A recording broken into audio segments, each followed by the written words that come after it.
Okay, the first domino piece has fallen. Erik Haula no longer a member of the Devils, but the job is not finished. What's going to happen to Ondrej Palat? Is he next in line to be shipped out of here? And also, what do I think about Cody Glass? Should the Devils bring him back? There's a lot to break down in today's episode of Locked On Devils. Buckle up, everybody.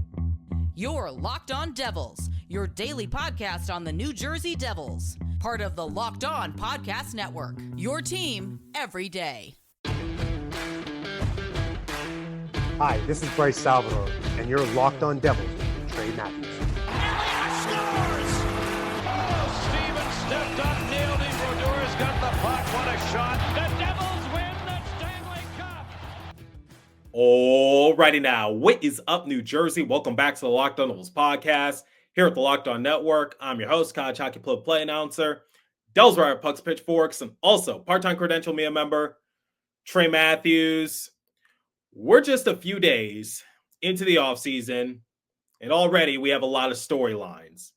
Panthers defended their title, back-to-back champions, but throughout the league, we've seen some moves be made, and the Devils are no exception. Obviously, they traded Erik Haula back to Nashville to create some cap space, and I don't think that's the last move that Tom Fitzgerald is going to make, especially with the draft just right around the corner.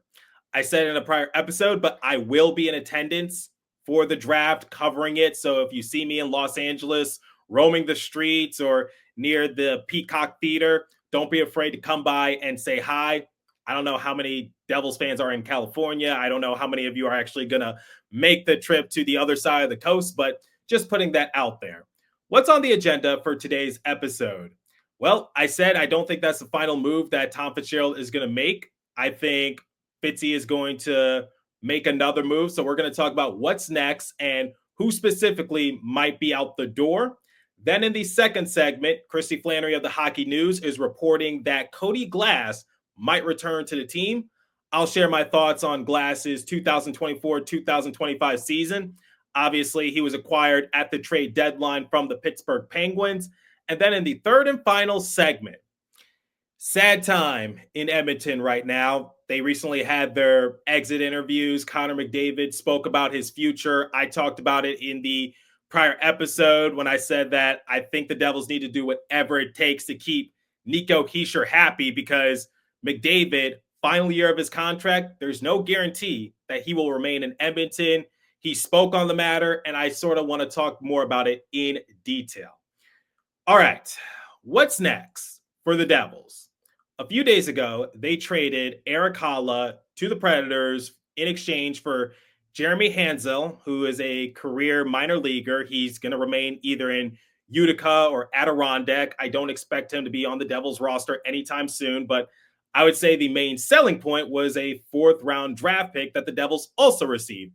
That will be used in a few days. Isn't it funny going back to 2015 in the same draft class that consisted of Connor McDavid and a few other notable players that the Devils selected Pavel Zacha, and then Zacha became Erik Haula, and now Erik Haula has become Jeremy Hanzel and a fourth-round pick. It's just crazy how you see sort of that snowball effect, but digressing a little bit. Listen, I'm actually a fan of Erik Haula and what he brought to the Devils because similar to what Jack Hughes said back in 2023, Erik is on the power play. He's on the penalty kill. He's doing faceoffs. He can score every now and again. He works the corners. He's a great leader, both on and off the ice. He seemed to be beloved by his teammates. Jonathan Kovacevic even said that he is a big personality on the roster, obviously for the better. But unfortunately, you can't go a few months and not produce anything. Like from November to March, I believe, Haula had 0 points. You can't do that.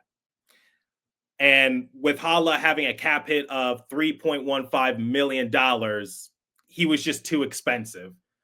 I would have been perfectly content with Haula being the fourth line center, but like I said, being paid annually $3.15 million, just a little too rich, especially since the Devils were kind of strapped for cash. But Who's on the chopping block now? Who has that spotlight on them? Well, I think Ondrej Palat might be on borrowed time. So the first domino piece has fallen. Haula no longer on the roster.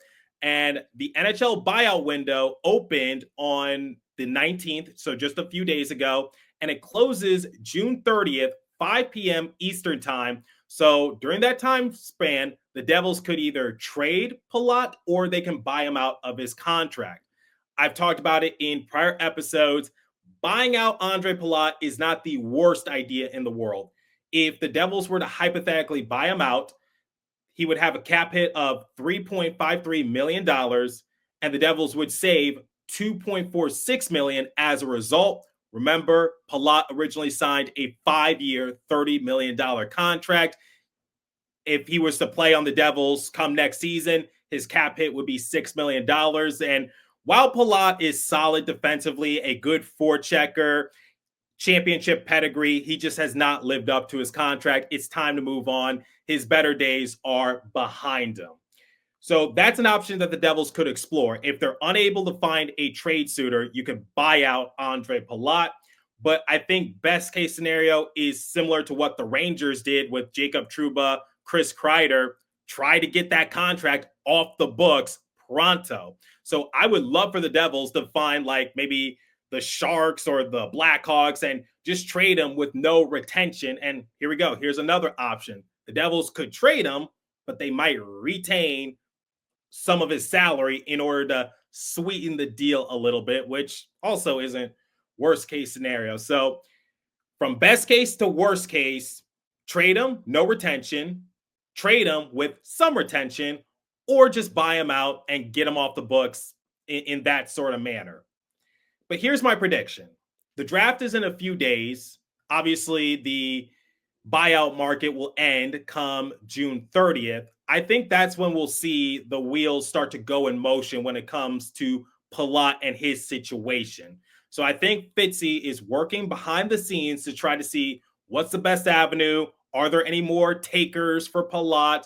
We're just going to have to wait and see. But I say be a little patient and just wait a few more days. Wait until the draft rolls around. And who knows? Maybe it'll be a similar situation to Haula where Palat is traded for a draft pick in this year's draft.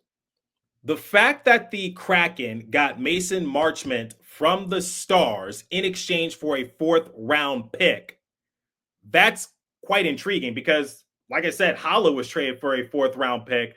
Now, I don't think Marchment would have been the perfect fit for the Devils. A lot of people have complained about his skating, but the past couple seasons while in Dallas, he's put up 20-plus goals. Remember, the Devils need depth scoring. So it's quite intriguing that maybe the Devils might get some depth scoring because the thing that they need to focus on is the trade market. Because when it comes to free agents, the well might run a little dry for them, especially since now they have $14.3 million in cap. So we'll just wait and see. Remember, Luke Hughes needs a new contract, but getting Haula off the books, it was a necessary first step. And my prediction is that I think they're going to move Ondrej Palat within the next few days, but that's just pure speculation on my end. All right, we're going to talk about Cody Glass and his future with the Devils momentarily. But before we continue, let me tell you guys about Game Time. There's nothing like playoff hockey. The energy, the rivalries, the nonstop action, the Stanley Cup playoffs already concluded. Congratulations to the Panthers. And I'm sure come next year, you want to see the game up close, impersonal, live. Game Time makes getting in the building fast and affordable. Game Time gives you last-minute ticket deals, zone deals for cheap discounts, great views of your seat, and all-in pricing with no hidden fees. Plus, ticket prices often drop the closer you get to puck drop, so you can score big without overpaying. Right now, zone deals are offering 10% off exclusive zone deals for FIFA Club World Cup matchups. You might want to capitalize on that while you have the chance. Take the guesswork out of buying tickets with Game Time. Download the Game Time app, create an account, and use the code LOCKEDONNHL for $20 off your first purchase. Terms apply. Again, create an account and redeem code LOCKEDONNHL for $20 off. Download the Game Time app today. Last minute tickets, lowest price, guaranteed. Okay, let's talk about Cody Glass. According to Christy Flannery of the Hockey News, she reports that preliminary contract talks between the Devils and Glass have begun. Cody is one of three RFAs along with Luke Hughes and Nolan Foote. In 14 games with New Jersey, the 26-year-old collected 7 points, 2 goals, 5 assists. Okay, let's assess Glass's season, shall we? Like Christie said, 2 goals, 5 assists for a grand total of 7 points. He won 64 faceoffs, giving him a faceoff win percentage of 47.4%. I would say when Glass was acquired by the Devils, I don't think people had many expectations for him, but he kind of got off to a pretty decent start, and the Devils certainly needed that sort of production from him. Here's what I noticed from Glass. He has a talent and size to be a quality forward, but still has not put the pieces together, partly because of the knee surgeries that slowed him down during his development. He owns excellent passing skills and is a creative playmaker who can log a solid two-way game, has to get stronger and is still learning to use his body effectively to protect the puck. Must become more consistent from game to game because I think even he would admit to it, and we'll hear from him momentarily. As the season progressed, you noticed him a little less. So I think Glass, for the most part, he did what he was supposed to do. But let's hear from him. Here's what he had to share to me and the rest of the media when reflecting on his season and whether or not he would like to return to the Devils. Take a listen. How would you evaluate your time with the Devils on the ice? And on top of that, what are some things you're going to look to improve on come next year? Yeah, I think I really enjoyed coming here, especially right off the start. I felt like I fit in really well. And then, like I said before, I got injured and it felt like it just kind of stunted my, process with the team. And, I felt like maybe I wasn't playing 100%, but at the same time, I felt like, we were doing good things. And obviously the team is in a place where injuries were happening. And I feel like with our team, I think I fit in well, and hopefully I can, keep fitting in well, and hopefully they want me to stay. So, but yeah, I think moving on to next year, I think a big thing for me is creating individual offense. And I think if I can do that, I think that'll help take some pressure off, Nico, Brader, and give some depth scoring in the bottom six. And I feel like I helped with the depth scoring as soon as I got here, and then obviously it trailed off at the end, and that's something that I was pretty frustrated about here. Cody, you have a pending restricted free agent status, but do you anticipate being back playing for the Devils next season? I would love to. I enjoyed being here, and my wife loved it. So I'll just take it a day at a time, and let them take care of it, and I'll sit in the background, and hopefully something gets done. But yeah, it's out of my control now, and hopefully I can be back. That was just a brief stint, but what did you learn about playing under Sheldon Keefe? Yeah, it's been great. He's easily one of the smartest coaches I've been with, and I felt like the system he has in place, I think I fit well into it. And yeah, I think just talking to him, talking to the other coaches, they're all very intelligent. So they were very communicative with me, and I was very grateful to be able to be coached by them and learn from them, and it was a very cool experience and something I won't forget. I think Glass hit the nail on the head, and it goes back to what I just said moments ago. I just want him to be a solid contributor when it comes to producing points and just taking the shoulder off of Hischier, Bratt, and Hughes. Obviously, when Glass came, he never got the chance to play with Jack Hughes due to Jack Hughes already being ruled out for the rest of the year. But digressing a little bit, I think he has the tools to be a solid player, but I'm still going to keep my expectations anywhere from moderate to low, because the thing about Glass is that I'm not expecting for him to score 20 goals. I just want him to put up some solid production. So a few years ago, when he was playing with the Predators after the 2022-2023 season, he had a career year. He appeared in 72 games. He had 14 goals, 21 assists for a grand total of 35 points. Now, he signed a 2-year bridge deal with the Predators, and he was paid annually $2.5 million. But the next year, he didn't really live up to what he did the prior season. He appeared in 41 games, had 6 goals, 7 assists for a grand total of 13 points. And At some point, he was dealt to the Penguins. So before he joined the Devils, he appeared in 51 games for Pittsburgh, had 4 goals, 11 assists for a grand total of 15 points. And then obviously I told you his stats with the Devils. I'm open to bring him back because I don't think he's going to be that expensive. I don't think he performed anywhere near to the $2.5 million that he was originally paid by the Predators. I think he's going to come somewhat cheap. Like if you pay him like $1 million annually, I don't think that's going to hurt you in the grand scheme of things. I talked about it in the first segment.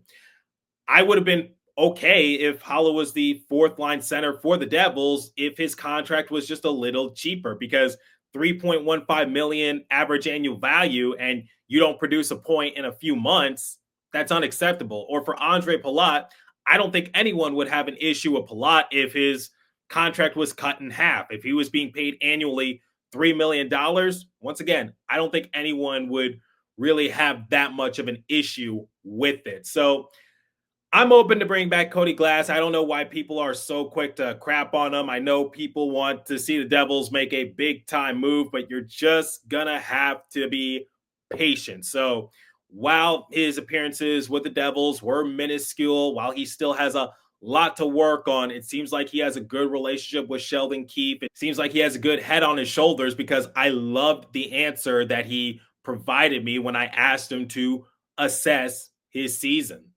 He's also a restricted free agent, so the Devils still have some control on that matter. I don't think he's going to be highly sought after. So in conclusion, I would say bring back Glass if the price is right, because I don't think it'll hurt you either way.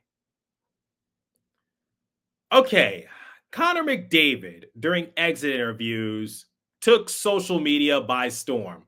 I'm going to play you the soundbite and I will share my thoughts. Winning would be at the top of the list, and then, winning would be it's the most important thing. If I feel that there's a good window to win here over and over again, then signing is no problem.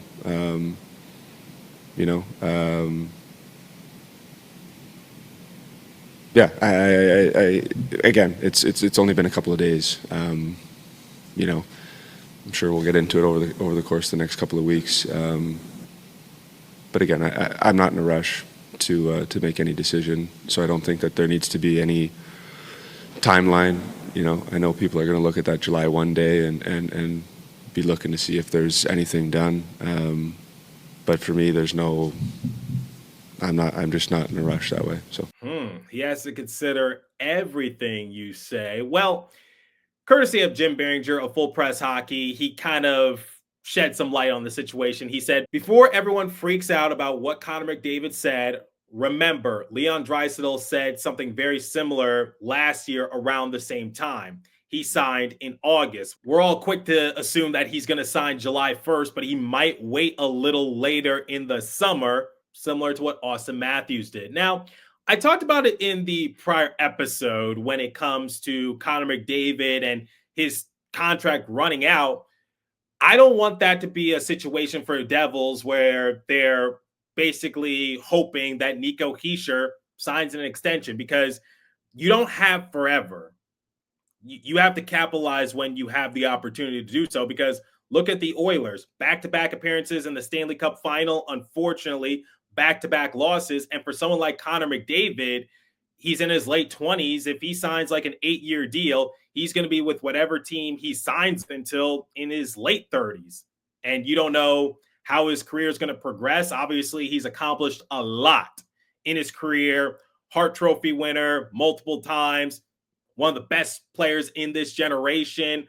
And when it's all said and done, he might become one of the best players to ever play if he's not there already. In fact, PK Subban was on ESPN to say that if the Oilers were to hypothetically win the Stanley Cup, then maybe the Oilers should just retire McDavid's number already. But we're not going to focus on that controversial take.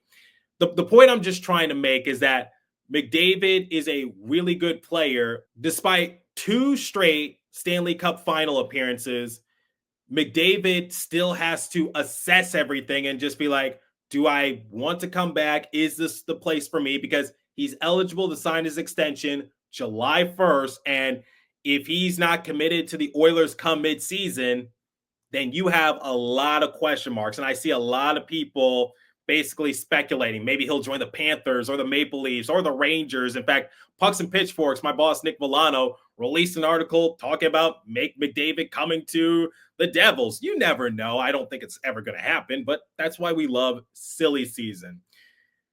This is what the Devils can learn from the Oilers, which is do whatever it takes to keep your star players happy. And just because you make it to the playoffs, just because you do a lot of great things, it doesn't matter at the end of the day if you don't win. Look at the Panthers. They have great chemistry right now. Sam Bennett was at a club and he told the fans, I'm not effing leaving. Basically did his best impersonation of Leo DiCaprio. Now, obviously, he might have had a few drinks. He might be a little tipsy. A lot can still happen. Brad Marchand was at Dairy Queen and he was saying like, Billy Zito, give me the contract. Take it with a grain of salt. Obviously, they're still on their high when it comes to a championship, but I also want to factor this in. Sam Bennett and Brad Marchand, more likely than not coming to the Devils. Just putting that out there. But this ties back to what I talked about in the prior episode, which is what can you learn from the Oilers? What can you learn from the Panthers? And basically, you can learn a lot of different things. But I think the big thing is time. Time is of the essence. And I really want Tom Fitzgerald to get to work and try to fix this, because I don't want there to be a situation where a year or two from now, Nico Hischier is saying like, I got to assess everything. We'll see what happens. Because right now Hischier is saying, I'm committed to the Devils. I'm happy to be a Devil. I love the fans here in New Jersey, but a lot can happen in 2 years. I'm not trying to scare anyone. I'm not trying to put out any assumptions. I'm not trying to say that Hischier might leave the Devils. I'm not saying that at all. I'm just saying a lot can happen in 2 years, and I really need to see the Devils take leaps and bounds of improvement. I don't want to just see them be a first-round exit. That's not good enough. Sheldon Keefe said this is not an average team. So this is where I stand when it comes to the Connor McDavid situation, which is we're just going to have to wait and see whether or not he leaves the Oilers. That's up to him. One of the greatest players in this generation. It can definitely shake up the NHL. You never know. And like I said, the Oilers, back-to-back Stanley Cup final appearances. Devils, make the playoffs, miss the playoffs, make the playoffs. Let's hope they don't miss the playoffs this year. That's all I'm just going to say. That's all I'm going to put out there. So that's what I want Fitzy to take away from all this. And this offseason is going to be interesting. And I'm sure a lot of people, including myself, are going to have a field day with all the storylines, narratives. I'm looking forward to it. Draft in a few days. Can't wait for that. I love LA. Crank up Randy Newman. I love that song. What do you think the Devils should do with Ondrej Palat? Trade him with retention, or buy him out? What are your thoughts on Cody Glass? And what did you make of the comments made by Connor McDavid? I'm curious to hear your thoughts. Leave a comment down below if you're watching on YouTube. If you're listening on podcast streaming service, hit me up on my personal X page app at TreyMatt4 or the show's X page app at Locked On Devils. As for today's episode, that's all the time I have for you. Continue to stay safe. Have a wonderful day, New Jersey. Go Devils. I'll catch you guys next episode. Thanks for listening once again.